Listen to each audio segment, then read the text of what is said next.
नमस्कार दोस्तों, स्वागत है आपका हमारी इस वीडियो पे हम बात करेंगे मैट्रिसेस के बारे में। तो सबसे पहले जान लेते हैं मैट्रिक्स होता क्या है। मैट्रिक्स होता है, पहले इसकी डेफिनेशन पे जाते हैं। It is a rectangular arrangement of numbers and functions.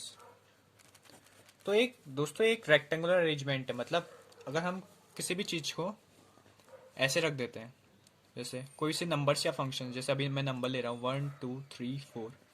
अगर मैं इनको एक रेक्टेंगुलर एरे या रेक्टेंगुलर अरेंजमेंट में रख देता हूँ तो ये मैट्रिक्स बन जाते हैं। और मैट्रिक्स को हमेशा हम कैपिटल लेटर से डिनोट करेंगे, जैसे ए, बी या कुछ भी। तो मैं इस मैट्रिक्स का नाम देता हूँ ए। फिर बात करते हैं दोस्तों, हम मैट्रिक्स का यूज़ क्यों करते हैं। तो जैसे हमारे पास कोई सी भी इंफॉर्मेशन है, जैसे कोई इंफॉर्मेशन दे रखी है हमें, जैसे दो लोग हैं, एक हो गया मोहित और दूसरा हो गया रोहित। तो जैसे मान लेते हैं रोहित के पास 15 बुक हैं और 4 पेन हैं, जैसे लिख लेते हैं Mohit has 15 books and 4 pens. और रोहित के बारे में वैसे लिखते हैं Rohit has 10 books and 2 pens.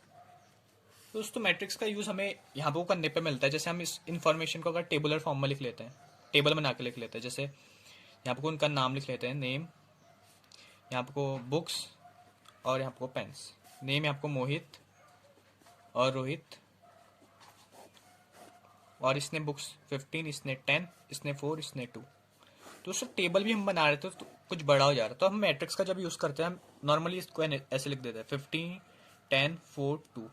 हमको पता है पहले वाले बुक्स हैं और दूसरे वाले पेन से, तो मैट्रिक्स का यूज़ इसलिए करते हैं। मतलब जैसे हमारे पास बहुत सारा डेटा होगा, जैसे अभी तो 2 ही डेटा है, जैसे बहुत सारा डेटा है, तो उस डेटा को लिखने के लिए हम मैट्रिक्स का यूज़ करते हैं। और बहुत जगह यूजेस होता है मैट्रिक्स का, अभी हम लास्ट पे बात करेंगे। तो आप बात कर लेते हैं इसके कुछ बेसिक्स के बारे में। तो जैसे हमारे पास कोई इसके कुछ बेसिक्स के बारे में बात कर लेते हैं। जैसे हमारे पास कोई मैट्रिक्स है 2 3 6 5 7 9। तो इसमें रोज क्या होती है, रोज हॉरिजेंटल लाइंस होती हैं, हॉरिजेंटल लाइंस। और कॉलम होते हैं इसमें वर्टिकल लाइंस। जैसे इसमें हॉरिजेंटल लाइन, एक लाइन, दो लाइन, ये रो 1, ये रो 2, और एक कॉलम 1, कॉलम 2 और कॉलम 3। यहीं से हम इसके ऑर्डर की बात कर लेते हैं।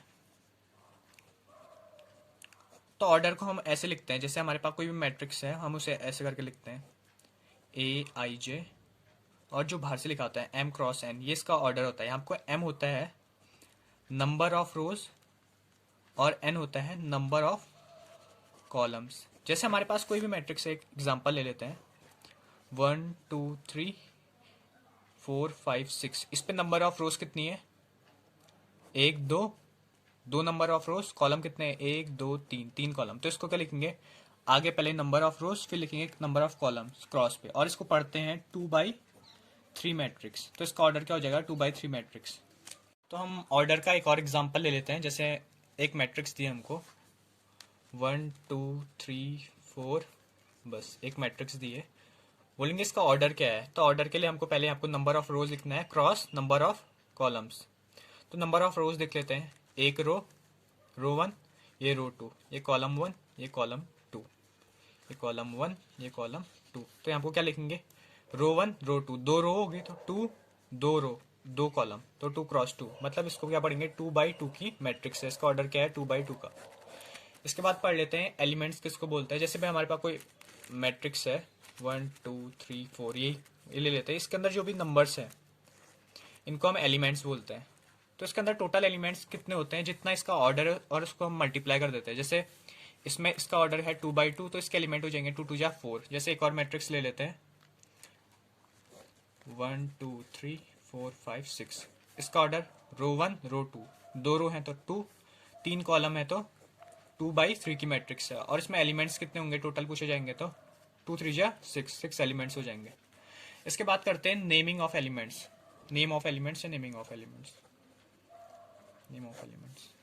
तो कोई भी मैट्रिक्स है उसके अंदर जो एलिमेंट्स होते हैं, जैसे पहला वाला एलिमेंट है तो वो इस हिसाब से दिया जाएगा। जैसे हम एक 2x2 की मैट्रिक्स बनाते हैं, 1 2 3 4, 2 रो, एक रो, 2 रो और एक कॉलम, दूसरा कॉलम। 2x2 की मैट्रिक्स बनाते हैं तो पहले एलिमेंट को नाम क्या देंगे? तो पहले हम रो का नाम देते हैं। पहली रो है तो पहला, और पहला कॉलम है तो पहला। जैसे हमने पढ़ा था कि मैट्रिक्स को हम इस टाइप से डिनोट करते हैं, AIJ। तो पहला वाला रो होता है हमेशा और दूसरा वाला कॉलम होता है। जैसे हमको हम देख लेते हैं, ये पहला वाला होता है रो, नंबर ऑफ रोज, और दूसरा होता है नंबर ऑफ कॉलम्स।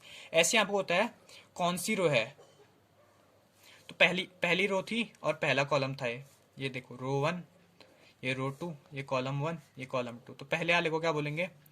रो 1 है तो पहला आई की जगह 1, जे की जगह भी 1, A11।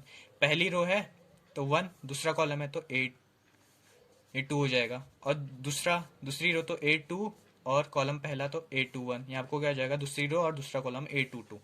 ऐसी एक और मैट्रिक्स की बात कर लेते हैं, 3x2 की मैट्रिक्स। मतलब 3 रो होंगी तो और 2 कॉलम है, तो कुछ ऐसे बनेगा।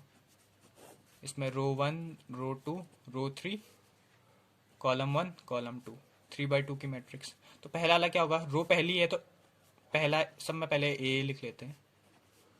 पहली रो है तो 1 पहला वाला, दूसरी रो 2 2, तीसरी रो 3 3, और पहला कॉलम है तो 1 1 1, दूसरा कॉलम है तो 2 2 2। तो ऐसे हमने इनकी नेमिंग कर ली।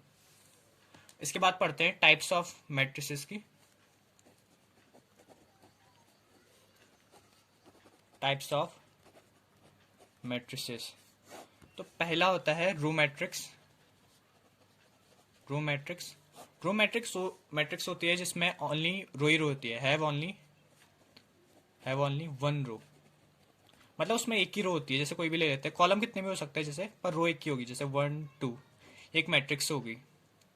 इसमें कितनी रो है? 1 और 2 कॉलम, तो 1/2 की मैट्रिक्स होगी। एक और एग्जांपल ले लेते हैं, बी 1 2 3 4, तो कितने की होगी? 1/4 की मैट्रिक्स होगी, पर रो 1 ही है ना, तो इसको रो मैट्रिक्स बोलेंगे। दूसरी मैट्रिक्स होती है column matrix. Column matrix column matrix में हैव ओनली 1 कॉलम। जैसे रो मैट्रिक्स में था एक ही रो और यहाँ पे 1 ही कॉलम होता है। जैसे 1 2, इसमें कितनी? 2 रो होगी पर कॉलम एक ही होगा। जैसे दूसरा एग्जांपल लेते हैं, 1 2 3 4, यहाँ पर रो कितनी है? 4, 4/1, पर रो कॉलम एक ही है। कॉलम हमेशा 1 ही रहेगा, रो कितनी भी हो सकती है कॉलम मैट्रिक्स में। तीसरी मैट्रिक्स की बात करते हैं, स्क्वायर मैट्रिक्स। स्क्वायर्स आपको नाम ही से पता चल रहा होगा, स्क्वायर की 4 साइड इक्वल होती है, तो यहाँ पर number of rows equal to number of column होता है।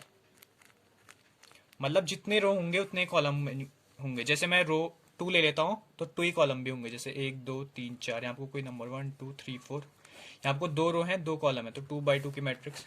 आपको 1 2 3 4 5 6 7 8 9, रो 3 है और कॉलम भी 3 है, 3/3 की मैट्रिक्स। तो ये भी स्क्वायर मैट्रिक्स होगी, जहाँ पर number of rows equal to number of columns होगा। ये नंबर ऑफ रोज शो करता है, नंबर ऑफ कॉलम शो करता है। यहाँ भी देख लीजिए, यहाँ 3 8 3 है। इसके बाद पढ़ते हैं डायगोनल मैट्रिक्स।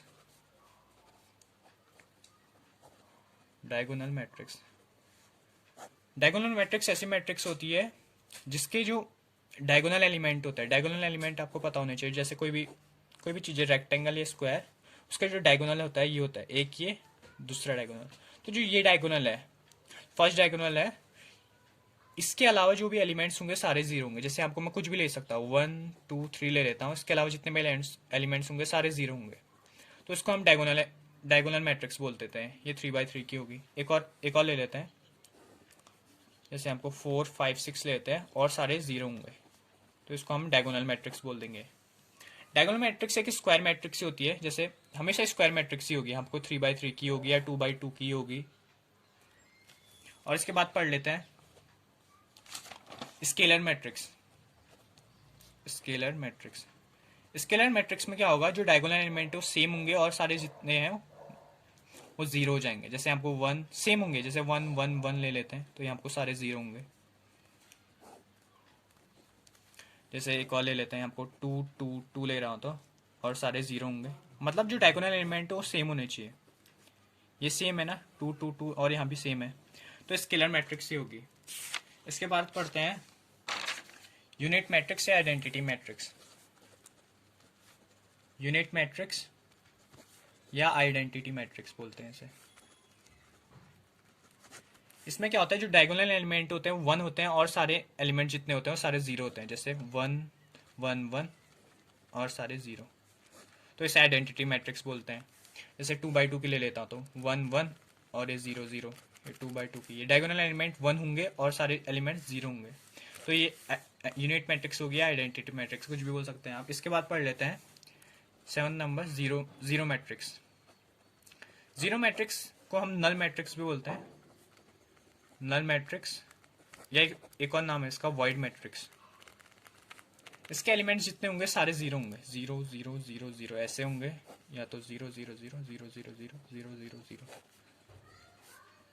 इसको बोलते हैं नल मैट्रिक्स और इसको शो करते हैं ऐसे, ओ टाइप का है 0 बड़ा सा। इसके बदले आप ये भी लिख सकते हैं, ये तीनों जीरो मैट्रिक्स हैं। इसके बाद पढ़ लेते हैं इक्वल मैट्रिक्स। इक्वल मैट्रिक्स मतलब दो मैट्रिक्स इक्वल कब होंगे, जब उनका ऑर्डर सेम होगा। एक तो उनका ऑर्डर सेम होना चाहिए और दूसरा एलिमेंट्स भी सेम होने चाहिए। जैसे मेरे पास कोई एक मैट्रिक्स है 1 2 3 4, तो इक्वल कब होगी, जब सेम ऑर्डर हो गया 2x2, तो यहाँ भी 2x2, मतलब 4 एलिमेंट आने चाहिए ऐसे, 2 रो 2 कॉलम, एक रो 2 रो 1 कॉलम दूसरा कॉलम। तो यहाँ पे एलिमेंट्स भी सेम हो जाए, यहाँ 1 है तो यहाँ भी 1, यहाँ 2 है तो 2, यहाँ 3 है तो 3, यहाँ 4 है तो। इससे रिलेटेड एक क्वेश्चन कर लेते हैं, जैसे एग्जाम्स पे आता है 1 2 4, और इधर साइड ले लेते हैं B 6 2 4, और हमको बोला जाता है कि ए और बी की वैल्यू निकाले जब ये दोनों मैट्रिक्स इक्वल है। तो आप देख सकते हैं कि एलिमेंट्स इक्वल होने चाहिए। ए की जगह कितना है 6, तो इक्वल टू 6 आ जाता है और बी इक्वल टू 1 आ जाता है। तो दोस्तों इस वीडियो में इतना ही, अगली वीडियो में हम इसके एक्सरसाइज को करेंगे। धन्यवाद।